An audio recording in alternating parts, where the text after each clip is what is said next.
जय हिंद दोस्तों। I hope आप सबकी पढ़ाई शानदार चल रही है और आपके एंड में पढ़ाई का माहौल चल रहा है।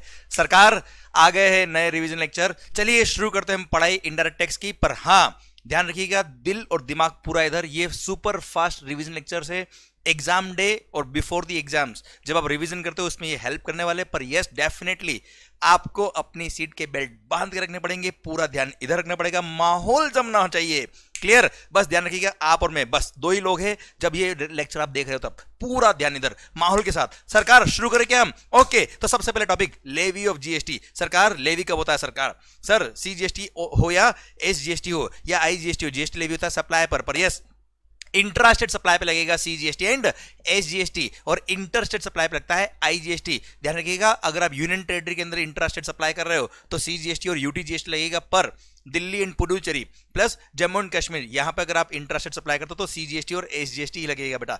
क्लियर? ओके, तो सर चार्जिंग सेक्शन दे रखा है सेक्शन नंबर 9। आते हैं हम सीजीएसटी एक्ट में। Charging section CGST act sir section number 9 और सर सेक्शन नंबर 5 दे रखा है आईजीएसटी का सेम है सेक्शन। सर मैं सेक्शन नंबर 9 बोल रहा हूं। सेक्शन नंबर 9 सब सेक्शन 1 बोलता है CGST shall be levied on intrastate supply of goods और सर्विसेज और both. CGST shall be levied on intrastate supply of goods or services or both except alcohol liquor for human consumption at the rate which will be notified by the government on the recommendation of the GST Council, but not more than 20% of value of such goods or service or both, and it shall be payable by a taxable person.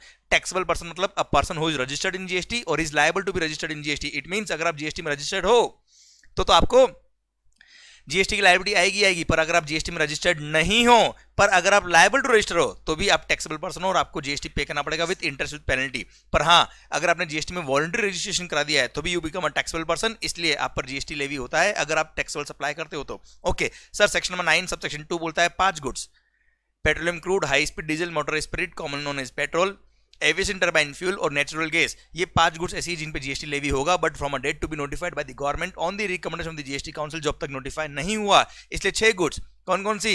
दारू और petrol, घूम लो और झूम लो। इन 6 goods पर अभी GST levy नहीं होता है, इसलिए इन 6 सप्लाई को बोलते हैं non taxable supply. Okay sir, section number 9 sub section 3 reverse charge mechanism. Section number 9 subsection 3 बोलता है गवर्नमेंट के पास पावर है कि वो चाहे तो कुछ गुड्स और सर्विसेज बोथ को नोटिफाई कर सकते हैं। नोटिफाई करके बोल सकते हैं कि यहां पर इन केसेस में recipient shall be liable to pay tax to the government directly and all the provision of the act will apply on the recipient as if he is the person liable to pay tax to the government directly. कौन कौन सी goods notified है हमारे syllabus में नहीं आता है। कौन कौन सी सर्विसेज नोटिफाइड है, यस हम पढ़ेंगे चैप्टर नंबर 7 के केस में। Sir section number 9 subsection 4 builder के केस में, यस सर ध्यान रखिएगा। सर गवर्नमेंट के पास पावर है कि वो चाहे तो कुछ कैटेगरी ऑफ रजिस्टर्ड पर्सन को नोटिफाई कर सकते हैं, और उसको नोटिफाई किया है बिल्डर को भी, प्रमोटर को, एंड बोल दिया इन registered category of notified person ने किसी भी अनरजिस्टर्ड पर्सन से नोटिफाइड कैटेगरी ऑफ गुड्स और सर्विस और बोथ अगर परचेज कर लिया तो यहां पर ऐसे केस में रिवर्स चार्ज मैकेनिज्म लगेगा, और रेसिपिएंट बिल्डर जो होगा, प्रमोटर जो होगा, वो टैक्स पे करेगा रिवर्स चार्ज मैकेनिज्म में। क्लियर? ये भी हम पढ़ेंगे चैप्टर नंबर 7 में, सेक्शन नंबर 9। और हाँ ध्यान रखिएगा, सेक्शन 9(3) हो या 9(4) हो, दोनों के केस में बोल दिया recipient shall be treated as if he is the person liable to pay tax, reverse charge लगेगा उस पर। Section number 9 subsection 5 ECO, Ola, Uber. सरकार गवर्नमेंट के पास पावर है कि वो चाहे तो नोटिफाई कर सकती है कुछ सर्विसेज को, केवल सर्विसेज, और एट प्रेजेंट केवल 3 सर्विसेज नोटिफाई करिए, और बोल दिया ये 3 सर्विसेज अगर आपने इलेक्ट्रॉनिक कॉमर्स ऑपरेटर के थ्रू सप्लाई करी है तो ऐसे केस में ECO shall be treated as if he is the supplier of such services, और सारे प्रोविजन ऑफ द एक्ट उस ईसीओ पे लगेंगे as if he is the supplier. ध्यान रखना, यहाँ पे ईसीओ को सप्लायर मान लिया है, और सप्लायर जब टैक्स पे करता है उसको फॉरवर्ड चार्ज बोलते हैं, उसको रिवर्स चार्ज नहीं बोलते, इसलिए सेक्शन 9(3) और 9(4) ही रिवर्स चार्ज है, 9(5) फॉरवर्ड चार्ज है। पर हाँ, 8 present 3 services: transport of passenger by radio taxi, motor cab, maxi cab और motorcycle. Sir hotel accommodation service और हाउसकीपिंग सर्विसेज। पर हाँ, होटल अकोमोडेशन और हाउसकीपिंग के लिए बोल दिया अगर supplier of service is liable to be registered in GST तो ऐसे केस में 9(5) नहीं लगेगा, और वो खुद रेस्पेक्टिव सप्लायर ही लायबल होंगे टैक्स पे करने के लिए, अदरवाइज 9(5) लगेगा।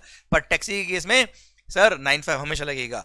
क्लियर? और सर ये तीनों सेक्शन 9(3), 9(4), 9(3), 9(4), 9(5) हम चैप्टर नंबर 7 के केस में पढ़ेंगे। ओके सरकार ध्यान रखिएगा, 9(5) में एक बात और कह दी कि ईसीओ अगर उसका फिजिकल प्रेजेंस इंडिया में तो वही टैक्स पे करेगा, फिजिकल प्रेजेंस इंडिया में नहीं है तो उसका जो रिप्रेजेंटेटिव ऑफिस इंडिया में होगा वो टैक्स पे करेगा, और वो भी नहीं तो he will have to appoint a person in India who will pay tax on their behalf, क्योंकि पे तो नहीं करना पड़ेगा। क्लियर? सरकार जो हमने सेक्शन नंबर 9 पढ़ा है वही सेक्शन नंबर 5 है आईजीएसटी एक्ट में। बस यहां पर इंट्रास्टेट सप्लाई पे सी और एस लगता है, वहां पर इंटरस्टेट सप्लाई पे लगेगा IGST. Maximum rate of tax can be 40%। और हाँ, सेक्शन नंबर 5 सब सेक्शन 1 में एक प्रोवाइजो ऐड किया है, वहां लिखा इंपोर्ट ऑफ गुड्स पे कस्टम लगता है, साथ में क्या लगेगा, आईजीएसटी भी लगेगा सरकार। ओके सर, इंटरस्टेट हो या इंट्रास्टेट हो, अल्टीमेटली टैक्स कब लगता है जीएसटी वाला? Sir supply, sir taxable event under GST is supply and the term supply is very well defined in section number 7। आइए दिल थाम के बैठना और समझना ध्यान से, सेक्शन नंबर 7 क्या कहता है। सेक्शन नंबर 7 सब सेक्शन 1 बोलता है सप्लाई इंक्लूड्स, मींस नहीं बोलता सप्लाई इंक्लूड्स, क्लोज नंबर ए बोलता है all forms of supply. Supply includes all forms of supply such as sale, exchange, barter, transfer, lease, license, rental or disposal of what? Goods or services or both. When such supplies are made or agreed to be made by a person for a consideration in the course or furtherance of his business. मतलब cell हो, exchange हो, barter हो, transfer हो, lease हो, licence हो, rental हो, पर या ये भी सब एग्जाम्पल है, clear, but it should be for a consideration. मतलब कंसिडरेशन के लिए किया है तो सप्लाई है, नहीं तो सप्लाई नहीं है। क्विड प्रो क्यो, कंसिडरेशन में बी इन मनी, में be in kind, clear. Consideration के लिए हुआ तो सप्लाई है, नहीं तो सप्लाई नहीं होगा, पर कंसिडरेशन के साथ में it should be in the course और furtherance of business. For example, आपने अपने घर की कोई पर्सनल कार, जो बिजनेस की कार नहीं थी, वो आपने बेच दिया है, तो no doubt it is for a consideration, but it is not in the course और फर्दरेंस ऑफ बिजनेस, सप्लाई नहीं होगा वो। पर अगर यही बिजनेस का एसेट होता, वो अगर आप बेचते तो इन द कोर्स और फर्दरेंस ऑफ बिजनेस है, फॉर अ कंसिडरेशन है, सप्लाई होगा, क्लियर। अच्छा ध्यान रखिएगा, फॉर अ कंसिडरेशन, एक एग्जांपल देता हूं मैं आपको। एक मंदिर, एक सर्कुलर आया है, एक मंदिर हो, चैरिटेबल इंस्टीट्यूशन हो, स्कूल हो, कोई भी इंस्टीट्यूट हो, उसने अगर आपने अगर उसको डोनेशन दिया है और उस डोनेशन के लिए उन्होंने अपना ग्रेटिट्यूड शो करने के लिए आपका नाम के लिख दिया कि received a sum of ₹1 lakh, हम आपके बहुत बहुत शुक्रिया अदा करते हैं, we are showing gratitude to you, तो that's not a promotional service by that institute to you, that's not an advertisement services by that institute to you, इसलिए वो सप्लाई के स्कोप में नहीं आएगा। पर अगर मान लो किसी चैरिटेबल इंस्टीट्यूशन या कोई भी इंस्टीट्यूशन ने बोल दिया कि अगर आप हमको 10 लाख रुपए दोगे तो हम आपके बिजनेस का साइन बोर्ड यहाँ पे लगा देंगे, यहाँ बहुत सारे लोग आएंगे, आपका प्रमोशन होगा, और आपने 10 लाख रुपए दिए, तो यहाँ पर कुछ करने के लिए आपने फीस दिया है, क्लियर, तो इट्स अ सप्लाई, वो बिजनेस के स्कोप में आ जाएगा और ये कंसिडरेशन के स्कोप में आएगा, यहाँ पे जीएसटी लगेगा, क्लियर। ओके सरकार, section number 7 sub section 1 clause number B. Sir ध्यान रखिएगा, क्लोज नंबर ए ने बोला है it should be for a consideration plus in the course और फर्दरेंस ऑफ बिजनेस होना चाहिए। क्लोज नंबर बी बोलता है import of services for a consideration, भले इन द कोर्स और फर्दरेंस ऑफ बिजनेस हो या ना हो, उससे कोई फर्क नहीं पड़ता। एग्जांपल, आपने netflix.com का वीडियो का सब्सक्रिप्शन लिया बेटा, तो that is for your personal use, पर it is for consideration, yes supply के स्कोप में आएगा ये। ओके, क्लोज नंबर सी बोलता है कोई बात नहीं, कंसिडरेशन भी नहीं है, कोई बात नहीं। Section number 7 sub section 1 close C बोलता है जो भी ट्रांजेक्शन शेड्यूल 1 में कवर है, 8% 4 ट्रांजेक्शन कवर है, वो 4 ट्रांजेक्शंस में अगर कंसिडरेशन नहीं है तो भी क्या होगा, सप्लाई होगा, और सप्लाई है तो जीएसटी लेवी होगा। और 8% 4 ट्रांजेक्शन कौन कौन से कवर है बच्चों, शेड्यूल नंबर 1। सर 4 ट्रांजेक्शंस ध्यान से देखिएगा। Sir first, permanent transfer or disposal of the assets of the business, permanent transfer or disposal of the assets of the business where ITC has been availed, मतलब अगर आपने कोई assets के purchase पर ITC लिया था और उसको बाद में आपने परमानेंटली ट्रांसफर कर दिया या डिस्पोज ऑफ कर दिया, तो सप्लाई के स्कोप में आएगा, भले ही आपने विदाउट कंसिडरेशन उसको सप्लाई किया था, क्लियर, पर परचेज पे आईटीसी लिया होगा तो ही सप्लाई के स्कोप में आएगा। ओके सेकंड, सर आपने कोई भी गुड्स और सर्विस और बोथ अपने रिलेटेड पर्सन को या डिस्टिंक्ट पर्सन को सप्लाई किया है इन द कोर्स और फर्दरेंस ऑफ बिजनेस, तो although it is without consideration फिर भी सप्लाई होगा। पर अगर आपने एम्प्लॉइज को पर एनम पर एम्प्लॉय गिफ्ट्स दिए up to value up to ₹50,000 per annum पर एम्प्लॉय, तो वो सप्लाई के स्कोप में नहीं आएगा। ओके ध्यान दीजिएगा, पहली बात तो ये एम्प्लॉय को रिलेटेड के स्कोप में माना है, तभी ये पॉइंट आया बेटा। अच्छा सेकंड बात, सर कोई भी रिलेटेड पर्सन को या डिस्टिंक्ट पर्सन को आप गुड्स या सर्विसेज सप्लाई कर रहे हो, clear, although it is without consideration फिर भी सप्लाई के स्कोप में आएगा if it is in the course और furtherance of business, clear. Example, आपने एक ब्रांच से दूसरी ब्रांच कोई गुड्स इंटरस्टेट मूवमेंट किया मान लो,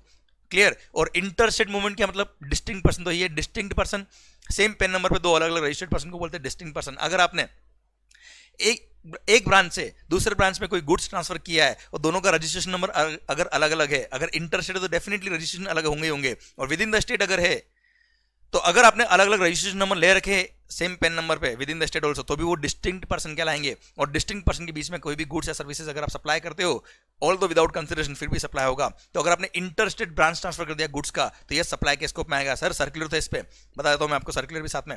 sir sorry sir, airlines company, मान लो कोई एयरलाइंस है, इंडिगो एयरलाइंस, उसने क्या किया, उसका एक ब्रांच मुंबई में, एक ब्रांच है दिल्ली में। सर मुंबई ब्रांच के पास कुछ इंजिन वगैरह एक्स्ट्रा पड़े थे एयरलाइंस के, जो एयरक्राफ्ट के इंजन वगैरह जो उसने दिल्ली ब्रांच में ट्रांसफर कर दिए, क्लियर, दिल्ली ब्रांच को रिक्वायर्ड थे। अब सर क्या हुआ, इंटरस्टेट ब्रांच ट्रांसफर हुआ of the goods, clear, obviously in the course of furtherance of business है, भले ही विदाउट कंसिडरेशन फिर भी सप्लाई के स्कोप में आएगा और जीएसटी लगेगा। ओके, सेकंड, अच्छा सेकंड सर्कुलर, अब मान लो मेरे को कोई गुड्स अपनी एक ब्रांच से दूसरी ब्रांच भेजनी है, तो मैंने क्या किया, मेरी खुद की ट्रक थी, मेरे खुद के कन्वेंस थे, मेरा खुद का एयरक्राफ्ट था, कोई व्हीकल था, मैंने उस व्हीकल में रख के उन गुड्स का ट्रांसपोर्ट कर दिया और व्हीकल उन गुड्स को अनलोड करके वापस आ गया, तो क्या व्हीकल सप्लाई हो गया क्या?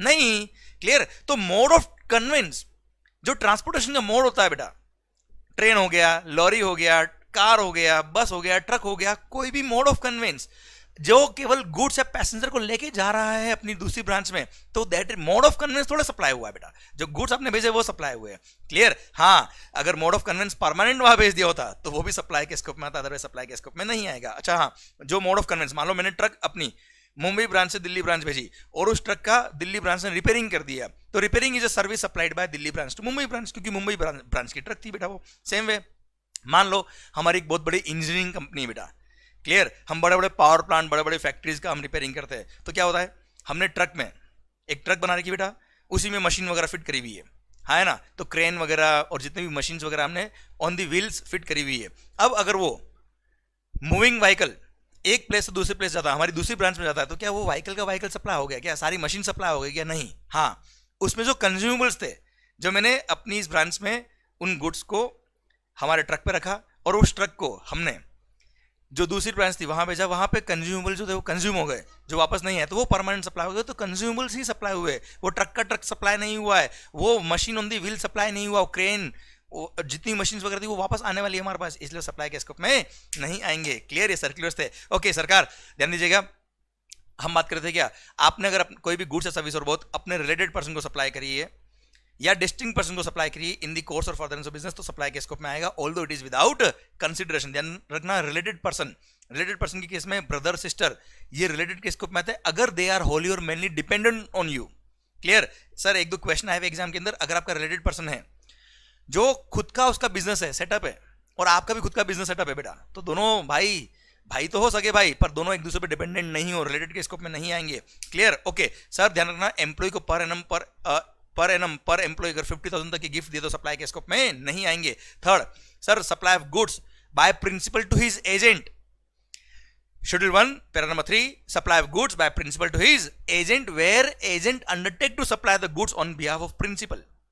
इसी का vice versa section, sir supply of goods by agent to his principal where agent undertake to receive the goods on behalf of principal, ये भी सप्लाई के स्कोप में आता है। अच्छा होता क्या है सर, वापस बताता हूं मैं with example with circular. Okay, supply of goods by principal to his agent supply के स्कोप में आएगा अगर if agent is undertaking to supply the goods on behalf of principal, मतलब जब एजेंट कस्टमर को गुड्स दे रहा है, जब एजेंट कस्टमर को गुड्स बेच रहा है, उस टाइम इनवॉइस किसका इश्यू कर रहा है, अगर एजेंट कस्टमर को जो बिल इशू कर रहा है वो खुद के नाम का बिल इशू कर रहा है, इट मींस एजेंट ने कस्टमर को बेचा है, तो जब प्रिंसिपल के यहां से एजेंट के यहाँ पे आया होगा उसको सप्लाई मान लेंगे। पर अगर एजेंट जब कस्टमर को बिल दे रहा है वो प्रिंसिपल के नाम का ही बिल दे रहा है, it means principal himself is supplying to the customer, so there is no point कि प्रिंसिपल के यहाँ से एजेंट के यहाँ जाएगा तो उसको सप्लाई मानेंगे, ऐसा नहीं होगा बेटा, क्योंकि प्रिंसिपल ही कस्टमर को बेच रहा है अल्टीमेटली, तो प्रिंसिपल के यहाँ से एजेंट के यहाँ जब जाएगा तो सप्लाई नहीं होगा अगर कस्टमर को प्रिंसिपल का ही इनवॉइस जा रहा है तो।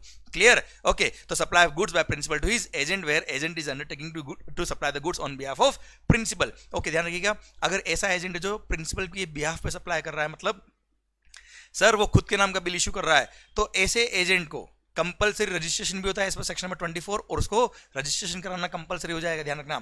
और सेकंड बात सर, प्रिंसिपल के यहाँ से जब एजेंट किया जाएगा तो सप्लाई होगा, उस पर जीएसटी लगेगा, उसका क्रेडिट एजेंट लेगा और एजेंट जब बेचेगा आगे तब जीएसटी लगा के देगा और क्रेडिट यूज कर लेगा। क्लियर, अच्छा एजेंट अगर एक्सक्लूसिवली एग्जाम सप्लाई ही कर रहा है, जैसे एग्रीकल्चर प्रोड्यूस के जो एजेंट होते हैं बेटा इस तरह के ऑक्शनियर वगैरह, वो एक्सक्लूसिवली एग्जाम सप्लाई कर रहे हैं, तो सर ऐसे केस में रजिस्ट्रेशन की जरूरत नहीं होती है, पूरा सर्कुलर मैंने कवर कर दिया। ओके, डेल क्रेडिटर एजेंट की बात भी कर लेता हूं मैं आपसे, अगर जो एजेंट है वो डेल क्रेडिटर एजेंट है, तो डेल क्रेडिटर एजेंट क्या होता है बेटा, वो कस्टमर को कुछ एक्स्ट्रा क्रेडिट पीरियड दे देता है जिसकी वजह से कस्टमर से वो एक्स्ट्रा कुछ कमीशन या इंटरेस्ट चार्ज कर लेता है बेटा, समझना बात को ध्यान से। अब एक्स्ट्रा टाइम पीरियड दिया उसके लिए, उसने एक्स्ट्रा इंटरेस्ट चार्ज कर लिया कस्टमर से, अब वो इंटरेस्ट वैल्यू का पार्ट बनेगा कि नहीं बनेगा, दो केस, अगर एजेंट जो कस्टमर को बिल दे रहा है वो खुद के नाम का बिल दे रहा है, मतलब agent is supplying to the customer, और एजेंट अगर कस्टमर को सप्लाई कर रहा है और उसने over and about the price को इंटरेस्ट चार्ज किया तो इंटरेस्ट भी वैल्यू का पार्ट बनेगा और वैल्यू में इंक्लूड करके उस पर भी जीएसटी लगा देंगे। पर अगर जब एजेंट कस्टमर को बिल इशू कर रहा है उस टाइम पे बिल जो जा रहा है वो केवल प्रिंसिपल का ही बिल जा रहा है, मतलब कस्टमर को तो प्रिंसिपल सप्लाई कर रहा है। अब एजेंट ने केवल लोन दिया एक तरह से कस्टमर को, और उसने जो इंटरेस्ट दिया उस इंटरेस्ट पे अब जीएसटी नहीं लगेगा, क्योंकि केवल उसने लोन दिया है, लोन पे इंटरेस्ट आता तो उस पे जीएसटी एग्जम्प्ट होता है बेटा। क्लियर? गुड सप्लाई तो प्रिंसिपल ने किया है। माहौल सरकार, आइए पैरा नंबर 4 बोलता है क्या sir, import of services by a person from his related person or distinct establishment located outside India in the course और फर्दरेंस ऑफ बिजनेस, तो ऐसे केस में वो इंपोर्ट ऑफ सर्विस के स्कोप में आएगा, although it is without consideration, पर it should be in the course और furtherance of business. Example, sir आपका एक भाई है जो लॉयर है आउट ऑफ इंडिया और उसने आपके बिजनेस के लिए सर कोई लीगल कंसल्टेंसी दी है, तो यस ये इंपोर्ट ऑफ सर्विसेज है सर, इन द कोर्स और फर्दरेंस ऑफ बिजनेस है। क्लियर? पर ये सब अगर ये विदाउट कंसिडरेशन है तो सप्लाई के स्कोप में नहीं आएगा, क्योंकि वो ब्रदर है, वो रिलेटेड पर्सन नहीं है आपका, क्योंकि वो इंडिपेंडेंटली वहां पे काम कर रहा है, he is not dependent on you. ध्यान रखना, एक क्वेश्चन गलत करते हैं बहुत सारे बच्चे, इसलिए मैंने जानबूझ के एग्जांपल लिया आपसे।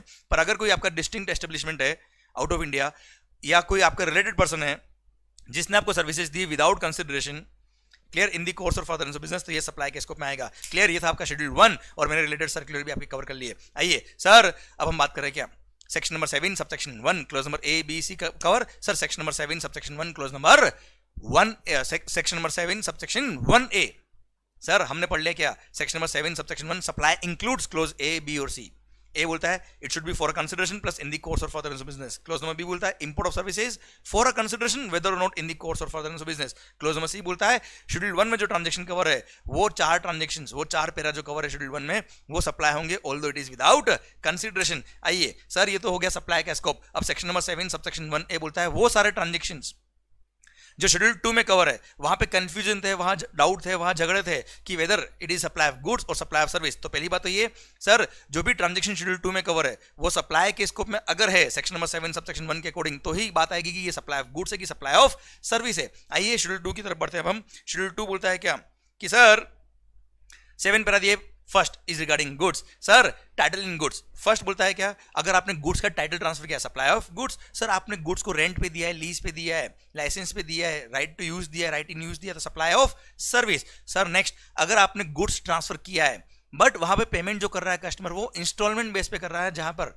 Ownership shall transfer, ownership shall transfer upon payment of all the installment, तो ऐसे केस में ये ट्रांसफर ऑफ गुड्स कहलाएगा, हायर परचेज है ना। अदरवाइज फाइनेंस लीज हो, ऑपरेटिंग लीज हो, सब कुछ सप्लाई ऑफ सर्विस के स्कोप में आता है। Okay sir then para number 2 बोलता है लैंड एंड बिल्डिंग। लैंड और बिल्डिंग, सर आपने लैंड और बिल्डिंग रेंट पे दिया है, लीज पे दिया है, लाइसेंस पे दिया है, टेनेंसी राइट्स आए हैं, है ना बच्चों। सर राइट टू ऑक्यूपाई दिया, किसी भी लीगल लैंग्वेज में बात कर लो। सर आपने परमानेंट ट्रांसफर तो किया नहीं बेटा, तो सप्लाई ऑफ सर्विस है लैंड और बिल्डिंग। ओके देन सर्किल था इस पर टेनेंसी प्रीमियम। सर ध्यान रखिएगा अगर आउटगोइंग टेनेंट इनकमिंग टेनेंट से कोई टेनेंसी प्रीमियम चार्ज कर रहा है तो यस ये भी सप्लाई ऑफ सर्विस है, राइट टू ऑक्यूपाई दे रहा है वो, इसलिए उस पर जीएसटी लगेगा। अच्छा residential dwelling for use as residence के लिए अगर आप कोई भी सर लैंड या बिल्डिंग घर अरे भाई घर किसी को किराए पे देते हो रहने के लिए तो उस पर जीएसटी एग्जम्प्ट होता है बेटा, तो उसके लिए टेनेंसी प्रीमियम अगर चार्ज किया तो टेनेंसी प्रीमियम भी जीएसटी से एग्जम्प्ट रहेगा। नाम कुछ भी दो बेटा, renting of residential dwelling for use as residence will be exempt. Okay sir then treatment or process, मैंने किसी और की गुड्स पे कोई ट्रीटमेंट या प्रोसेस किया, जॉब वर्क किया, रिपेयरिंग किया, supply of service. Sir then transfer of business assets, ध्यान रखिएगा permanent transfer or disposal of the asset of the business on the direction of the person who is carrying on the business, तो sir obviously supply of goods. Okay sir ध्यान रखिएगा second clause बोलता है इसका क्या, अगर when a person ceases to be a taxable person, मतलब उसने अपना रजिस्ट्रेशन क्या करा दिया, कैंसिल करा दिया, सरेंडर हो गया उसका रजिस्ट्रेशन, तो ऐसे केस में जितने भी असेट्स आपको दिख रहे हैं उसके जिसका उसने परचेस पैटीसी लिया है वो सब मान लेंगे उसने खुद ने खुद को ही सप्लाई कर दिया, सप्लाई ऑफ गुड्स के स्कोप में जाएगा। पर इसके 2 एक्सेप्शन है। फर्स्ट अगर उसका business is getting continued through his authorize representatives, अगर लीगल हायर्स उसके बिजनेस को कंटिन्यू कर रहे तो ऐसे केस में सप्लाई के स्कोप में वो सारे गुड्स को नहीं मानेंगे, क्लियर सप्लाई नहीं होगा। और सेकंड अगर उसने अपना business as a going concern transfer कर दिया किसी और पर्सन को and he is continuing the business, तो कोई दिक्कत वाली बात नहीं है, क्योंकि जो ट्रांसफर है उसने अपना रजिस्ट्रेशन क्या कर दिया सरेंडर, पर जो नया पर्सन है ट्रांसफर उसने नया रजिस्ट्रेशन करा के कंटिन्यू किया है, गवर्नमेंट को कोई लॉस नहीं, तो सप्लाई के स्कोप में कवर करने की जरूरत नहीं है।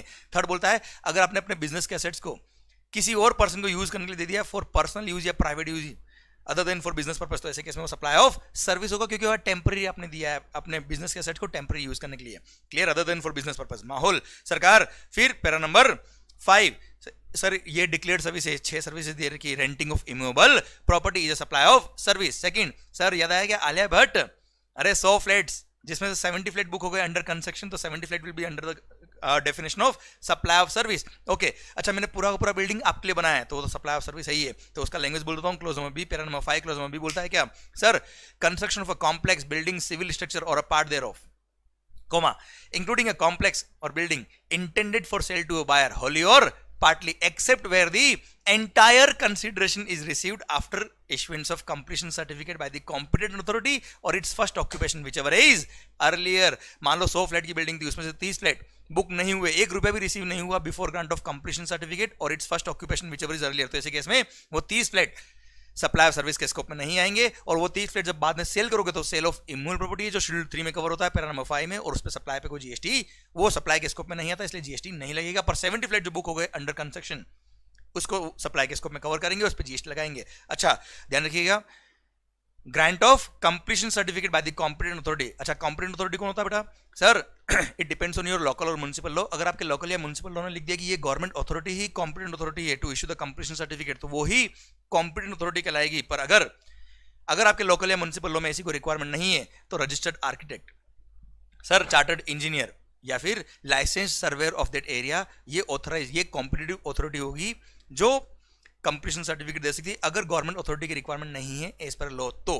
क्लियर डन सरकार। फिर देखिए नेक्स्ट पॉइंट आता है क्या sir, intellectual property right, copyright, patent, trademark etcetera. Sir इसको मैंने टेम्पररी ट्रांसफर किया है, permitting the use of intellectual property right, तो supply of service. Next software, मैंने आपके लिए सॉफ्टवेयर बनाया है, कस्टमाइज सॉफ्टवेयर बनाया है, डेवलप किया, डिजाइन किया, एनहांस किया, इंप्लीमेंट किया, अपग्रेड किया, सर सप्लाई ऑफ सर्विस के स्कोप में आएगा। देन सर कुछ नहीं करने के पैसे मिल रहे हैं, non compete agreements, obligation to refrain from an act or to tolerate an act or a situation is a supply of service, non compete agreements वगैरह। Okay then sir right to use, किसी goods को मैंने use करने का right आपको transfer कर दिया, supply of service है। राइट इन यूज ट्रांसफर हो या राइट टू यूज ट्रांसफर हो कोई दिक्कत नहीं है, फाइनेंस लीज हो या ऑपरेटिंग लीज हो, अभी सप्लाई ऑफ सर्विस के स्कोप में कोई टेंशन नहीं है। पैरा नंबर 6 वर्क्स कॉन्ट्रैक्ट और रेस्टोरेंट और outdoor catering service supply of service का लाएगा बेटा। पहले डिस्प्यूट थे पुराने लॉ के अंदर, अब जीएसटी के अंदर तो कोई झगड़े है नहीं बेटा। वर्क्स कॉन्ट्रैक्ट, ध्यान रखिएगा बहुत सारे बच्चे यहाँ कंफ्यूज होते हैं, वर्क्स कॉन्ट्रैक्ट और कंस्ट्रक्शन सर्विस में क्या फर्क है, सिंपल सा सर, मान लो आपकी लैंड है, आपने मेरे को बोला मंगल बिल्डिंग बना,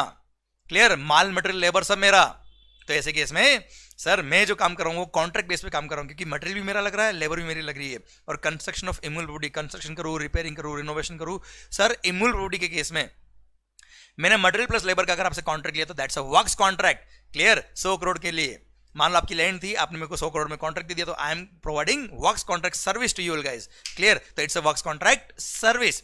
क्लियर, देन आता है क्या, रेस्टोरेंट और आउटडोर कैटरिंग सर्विसेज। अगेन इसमें फूड भी होता है बेटा और सप्लाई ऑफ सर्विस तो होती है, पर अगेन इसको इट्स अ कंपोजिट सप्लाई, पर इसको सप्लाई ऑफ सर्विस के स्कोप में कर दिया। अच्छा हाँ, alcohol liquor for human consumption पे तो जीएसटी वैसे भी लेवी नहीं होता, तो यहाँ पे रेस्टोरेंट और आउटडोर कैटरिंग के केस में एल्कोहल लिकर और ह्यूमन कंजम्पशन को छोड़ के, alcohol liquor for human consumption को छोड़ के बाकी सब कोई भी फूड हो, ड्रिंक हो, बेवरेजेस हो, बेवड़े हो, क्लियर, सप्लाई ऑफ सर्विस के स्कोप में आएगा। Okay, para number 7 unincorporated association of person और बॉडी ऑफ इंडिविजुअल्स।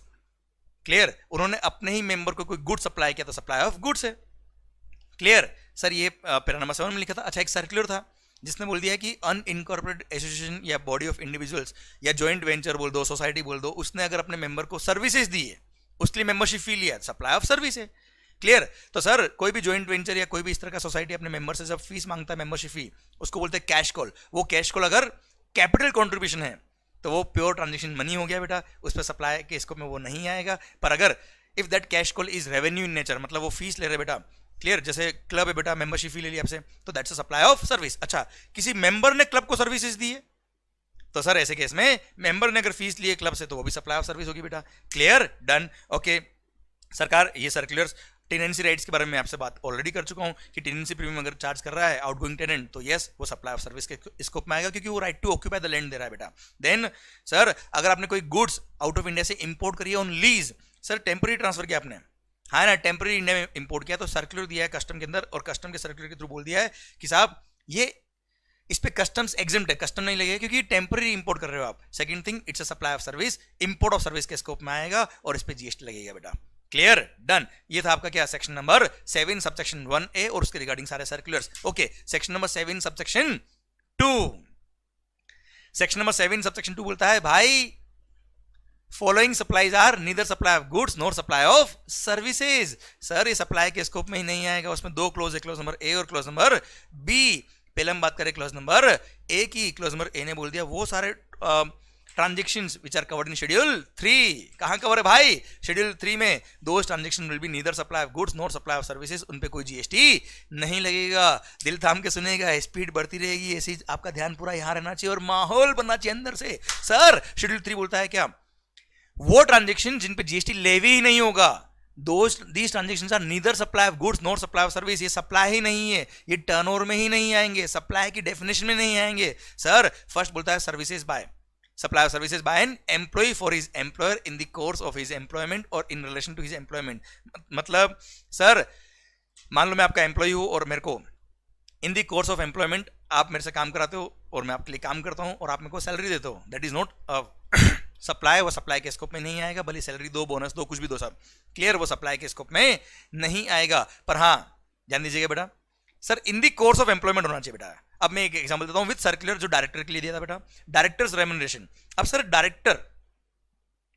डायरेक्टर को आप जो फीस दे रहे हो वो किस कैपेसिटी में दे रहे हो? अगर उसको इन दी कैपेसिटी ऑफ डायरेक्टर कोई फीस दे रहे हो जिसको प्रोफेशनल फी माना जाता है, जिसपे इनकम टैक्स में 194J में टीडीएस करता है, तो that is a professional fee boss, that is not in the course of employment और उस पर जीएसटी लगेगा। और ध्यान रखिएगा डायरेक्टर सेटिंग फीस या डायरेक्टर को जो आप रेम्यूनरेशन पे करते हो in the capacity of director, तो इसमें कंपनी या बॉडी कॉर्पोरेट ही लायबल होगा रिवर्स चार्ज मैकेनिज्म में। प्लस अगर होल टाइम डायरेक्टर है और उसको सैलरी आप पे कर रहे हो जिसपे इनकम टैक्स में 192 पर टीडीएस कर रहा है, अंडर सेक्शन में 192 टीडीएस करता है अंडर सैलरी, तो इन दी कोर्स ऑफ एम्प्लॉयमेंट पैसा दिया उस पर जीएसटी नहीं लगेगा। क्लियर, पक्का माहौल। सरकार सेकंड, सर आपने कोई भी कोर्ट को या ट्रिब्यूनल को कोई फी पे करी है तो उस पर कोई जीएसटी नहीं लगता है। Services provided by any court or tribunal established by any law for the timing in force, कोई जीएसटी नहीं लगेगा। अच्छा ध्यान रखिएगा, the court includes district court, high court and supreme court. Okay, plus ध्यान रखिएगा एक और सर्कुलर दे रखा है जिसमें बोला है consumer disputes redressal commission, consumer disputes redressal commission, उसको भी सर कोर्ट का ही दर्जा दिया। सीबीआईसी ने सर्कुलर देके बोल दिया कि वो भी कोर्ट की तरह ही फंक्शनिंग करता है। नो डाउट वो कोर्ट नहीं है पर उसकी फंक्शनिंग कोर्ट की तरह ही है, सारे पावर और ऑब्लिगेशन भी कोर्ट वाले ही है, इसलिए उन्होंने जो भी फीस चार्ज किया उस पर भी जीएसटी नहीं लगेगा। क्लियर। आइए पैरा नंबर 3, अरे नेता लोग, देश के नेता लोग, sir MP, MLA, member of parliaments, member of legislative assemblies, sir member of municipalities and member of other local authority, इनको जो देश के ये वो लोग हैं जो अलग अलग एरिया के लोगों को रिप्रेजेंट करते हैं और इनको जो फीस मिलता है उस पर कोई जीएसटी नहीं लगेगा। Clear. Then sir Indian constitution, भारतीय संविधान में आपने sorry as per provisions of the Indian constitution कोई बॉडी बनी हुई है और उस बॉडी में आपने कोई पोस्ट होल्ड करी हुई है। सर जैसे इलेक्शन कमीशन ऑफ इंडिया के आप डायरेक्टर हो, आप चेयरमैन हो और उस पोस्ट की वजह से कोई पैसा मिल रहा है उस पर कोई जीएसटी नहीं लगेगा। थर्ड बोलता है सेंट्रल गवर्नमेंट या स्टेट गवर्नमेंट ने कोई बॉडी बनाई जैसे आईसीएआई, उसके द प्रेसिडेंट हो आप, सर सेंट्रल काउंसिल मेंबर हो आप, रीजनल काउंसिल मेंबर हो और उस पोस्ट की वजह से अगर आपको कोई पैसा मिल रहा है उस पर जीएसटी नहीं लगेगा। पैरा नंबर 4 बोलता है अंतिम सेवा, sir services of funeral, burial, crematorium, mortuary services including transportation of the deceased, उस पर कोई जीएसटी नहीं लगेगा। देन पैरा नंबर 5 बोलता है sale of land and sale of building subject to para 5 clause number B of the schedule 2, मतलब sir वो 100 flat में से 70 फ्लैट जो अंडर कंस्ट्रक्शन बुक हो गए वो तो सप्लाई के स्कोप में आएंगे, उसके छोड़ के जितनी भी पोर्शन आप सेल ऑफ बिल्डिंग कर रहे हो, मतलब रिमेनिंग 30 फ्लैट्स फॉर एग्जांपल, या सेल ऑफ लैंड या कोई भी बिल्डिंग अगर आप बेच रहे हो तो that is neither supply of goods not supply of service.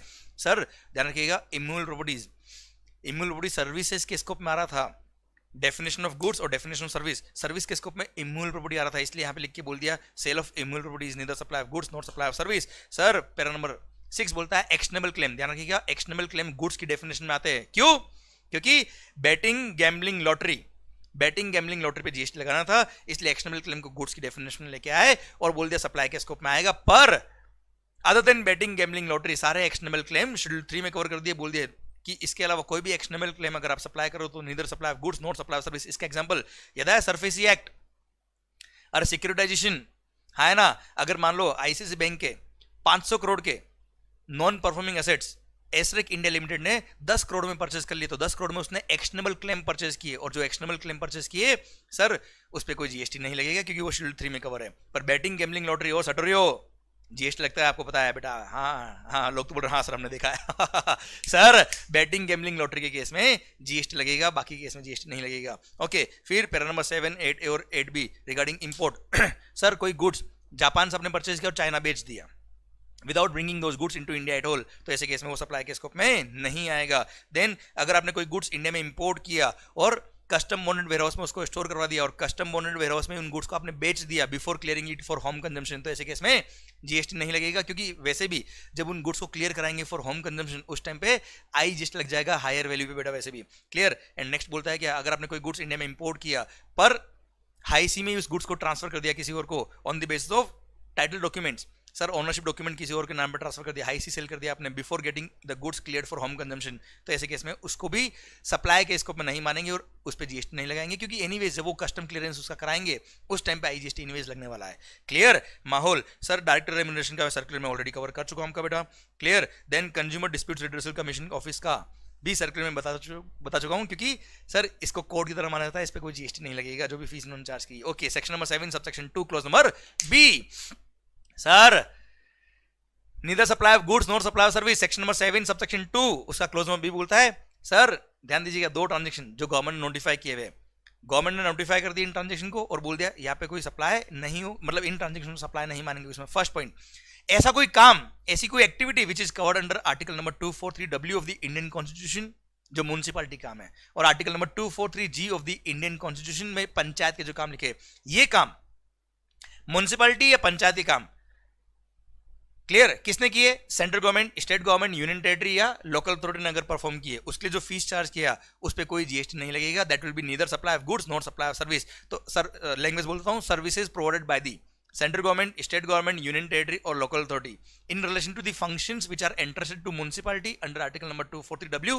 of the Indian Constitution or in relation to the functions which are entrusted to a panchayat under article number 243G of the Indian Constitution. So sir, this transaction will be neither supply of goods nor supply of services. Second, oh बेवड़ो sir, alcohol liquor for human consumption, दारू बेचने के लिए जो licence चाहिए होता है state government से, तो स्टेट गवर्नमेंट ने लिकर बेचने का जो लाइसेंस दिया उसके लिए लाइसेंस फी या एप्लीकेशन फी जो भी चार्ज करी उस पर जीएसटी नहीं लगेगा। बस ध्यान रखना ये लाइसेंस जो दिया है लिकर सेल करने के लिए उसी के लिए लाइसेंस फी जो लग रहा है उसी पे जीएसटी नहीं लगेगा, बाकी सब पे लगेगा सब। क्लियर। माहौल ये सेक्शन नंबर 7 सबसेक्शन 2 खत्म होता है अब। ओके सर, अब आइए एक दो सर्कुलर की बात और कर लेते हैं हम। Sir securities lending services, security lending scheme, sir मान लो आपके पास रिलायंस इंडस्ट्री लिमिटेड के 1 लाख शेयर है, आपने वो लैंड कर दिया through authorise intermediary. Clear, lending कर दिया तो उसके लिए जो लैंडिंग फीस आपने चार्ज करी बोरोर से वो सप्लाई के स्कोप में आता है, और बोरोर जिसने सिक्योरिटीज ली है बोरो करी है उसने जो फीस पे किया आपको लेंडर को, क्लियर, उस फीस पे वो जीएसटी पे करेगा, वो भी रिवर्स चार्ज मैकेनिज्म पे करेगा बेटा, हाँ है ना।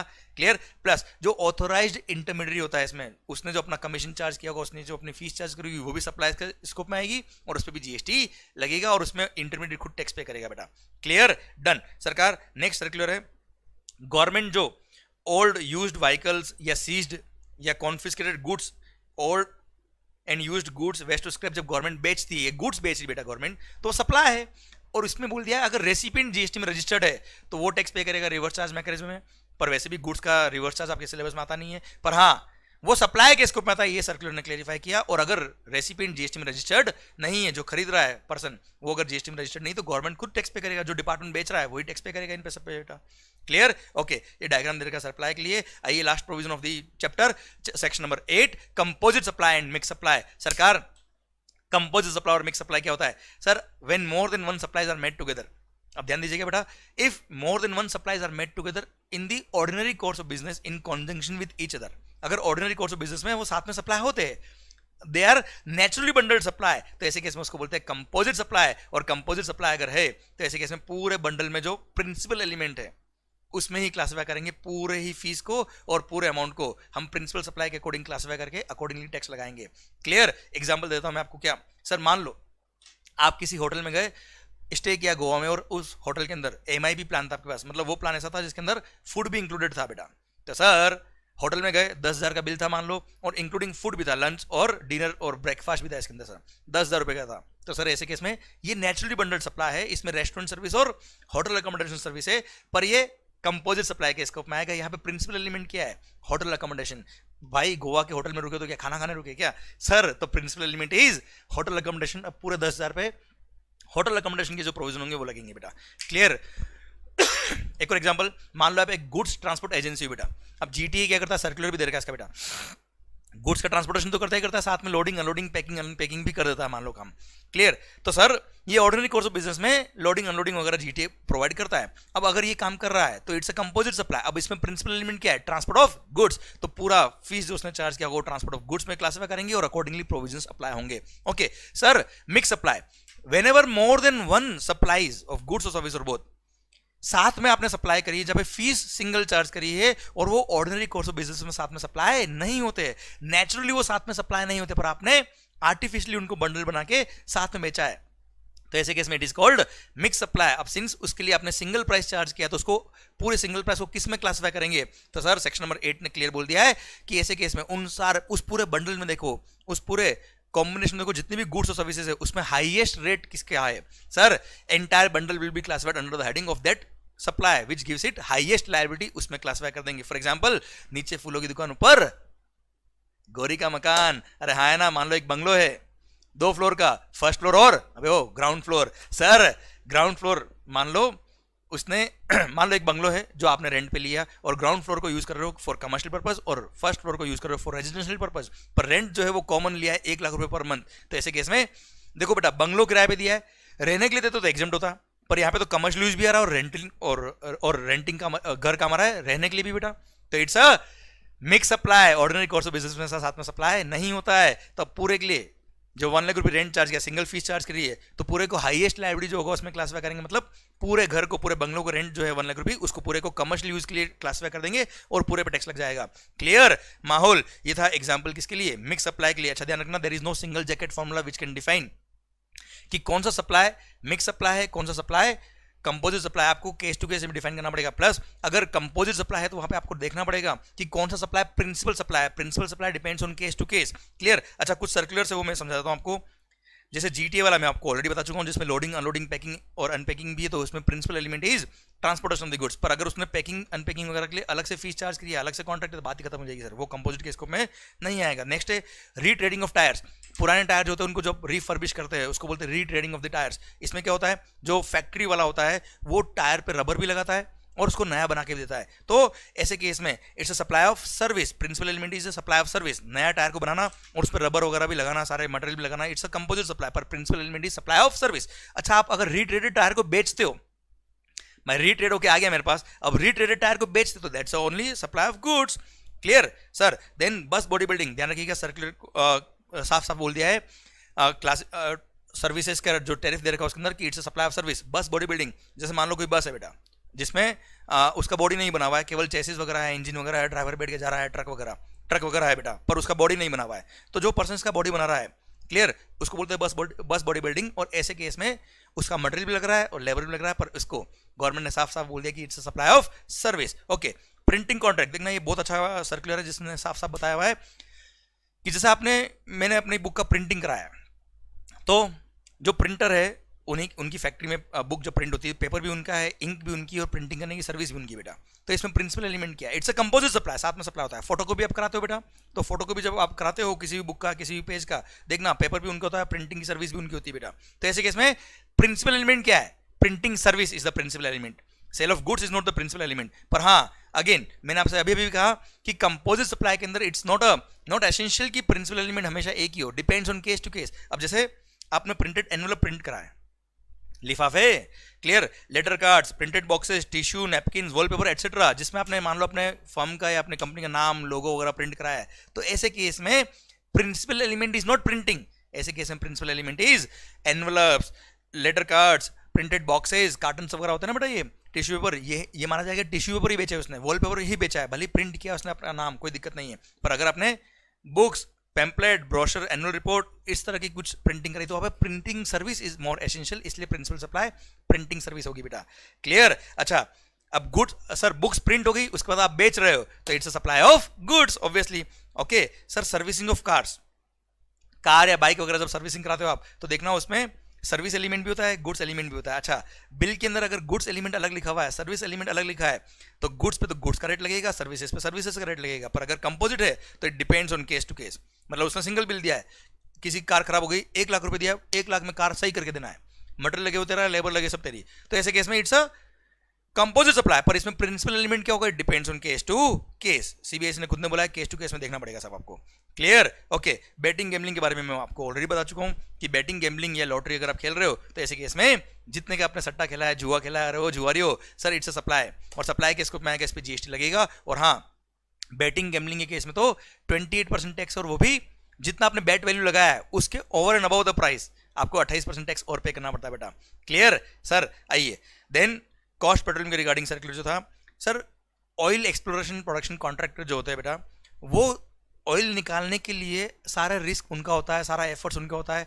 क्लियर? पर बाद में क्या होता है, ऑयल निकालने के बाद उनको सरेंडर करना पड़ता है गवर्नमेंट को। ऑयल आपने देखा होगा, ऑयल वगैरह जो है वो केवल बीपीसीएल, आईओसीएल इनके थ्रू बिकता है, जैसे प्राइवेट पार्टी नहीं बेचती बेटा। इसलिए सर अब क्वेश्चन आया कि अब ऑयल का सारा काम ऑयल एक्सप्लोर इन्होंने किया, एक्सट्रैक्ट इन्होंने किया और सरेंडर कर दिया गवर्नमेंट को, गवर्नमेंट को पैसा देगा बेटा। तो क्वेश्चन है कि गवर्नमेंट जो इनको पैसा दे रहा है, is it a supply of service? तो यहां साफ सर्कुलर ने बोल दिया कि भाई they are independent contractors, they are not providing services of oil extracting from sea shores. हाँ है ना बच्चों, मतलब वो समंदर से ऑयल निकालने की सर्विस नहीं दे रहे, इसलिए वो सप्लाई ऑफ सर्विस के स्कोप में नहीं आएगा। Cost petroleum is not a consideration for service to the government of India and thus not taxable per se. Clear? पर हाँ, मान लो oil exploration and production contractor ने अपना एक जॉइंट वेंचर बना दिया और अपना एक सोसाइटी बना दिया बेटा, और उसमें कोई मेंबर है, वो मेंबर अगर जॉइंट वेंचर को सर्विस दे रहा है या जॉइंट वेंचर मेंबर को सर्विस दे रहा है, उसके लिए आपस में फीस चार्ज करे, तो that's a normal supply of service. हाँ है ना बेटा, गवर्नमेंट से जो पैसा मिल रहा है उस पर जीएसटी नहीं लगेगा। देन लास्ट सर्कुलर था प्रायोरिटी सेक्टर लैंडिंग सर्टिफिकेट्स। साफ साफ बोल दिया है, priority sector lending certificates are not securities, they will be treated as if they are goods. हाँ है ना, freely tradeable duty scripts, renewable energy certificates, REP licence वगैरह की तरह ट्रीट किया जाएगा। और प्री वेट रीजन में भी, प्री जीएसटी रीजन में जब वेट था उसमें भी वेट लगता था इन पे बेटा, तो ये सप्लाई ऑफ गुड्स के स्कोप में आएगा। अच्छा, टेरिफ में अगर रेट ऑफ टैक्स इन पे एग्जाम किया है तो बात अलग हो जाएगी बेटा, पर ये सप्लाई ऑफ गुड्स के स्कोप में आता है। क्लियर? डन। इसी के साथ भारत माता की जय। ये लेवी ऑफ जीएसटी वाले चैप्टर से सारे टॉपिक कवर, सारे सर्कुलर कवर, भारत माता की जय। माहौल हो गया सर, बस आपकी सक्सेस, और वो डिपेंडेंट है आप पे। देखो, वी आर द कोच, हम अल्टीमेटली आपको हेल्प कर सकते हैं, आपको डायरेक्शन दे सकते हैं, पर मेहनत तो आपकी करनी पड़ेगी। पर मेहनत जो कर रहे हो ना बेटा, आप नो डाउट कर रहे हो, दिल से करो और खुश होकर करो। माहौल बना चाहिए सरकार, शानदार, जबरदस्त। थैंक यू सो मच, और मिलते हैं सर अगले चैप्टर में। Thank you so much, bye bye, take care, love you.